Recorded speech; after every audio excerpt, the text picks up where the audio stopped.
Assalamualaikum warahmatullahi wabarakatuh. Saya Muhammad Taufik Ilyasa, mahasiswa dari Universitas Linggabuana.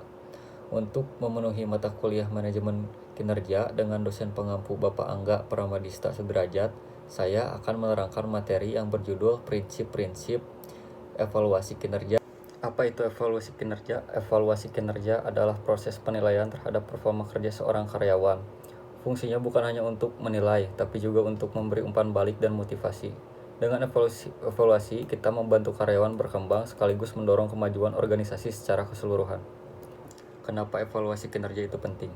Evaluasi membantu kita mengenali siapa yang tampil unggul dan siapa yang memerlukan dukungan. Hasilnya bisa menjadi dasar promosi dan pemberian bonus atau pelatihan. Yang tak kalah penting, evaluasi menjaga kerja tim secara keseluruhan.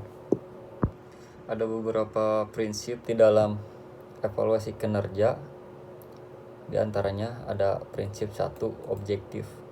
Evaluasi harus objektif, artinya didasarkan pada data dan hasil kerja nyata, bukan perasaan pribadi atau kedekatan emosional.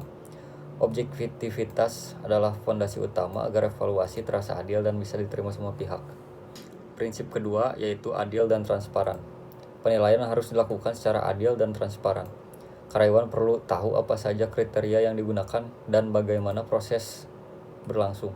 Ini akan membangun rasa percaya dan keterbukaan dalam tim. Prinsip ketiga yaitu konsisten. Evaluasi harus dilakukan secara berkala dan konsisten.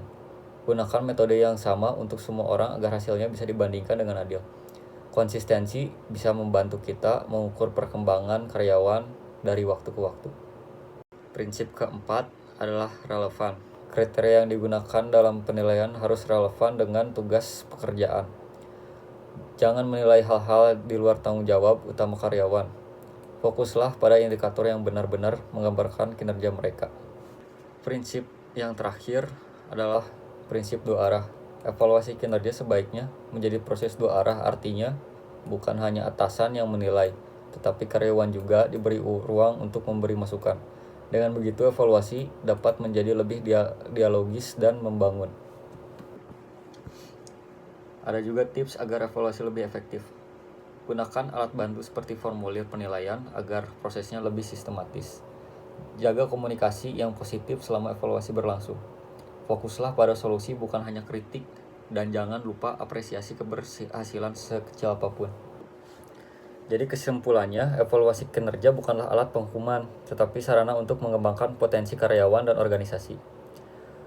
Lakukanlah dengan objektif, adil, dan membangun. Terima kasih telah menyimak presentasi ini, semoga bermanfaat.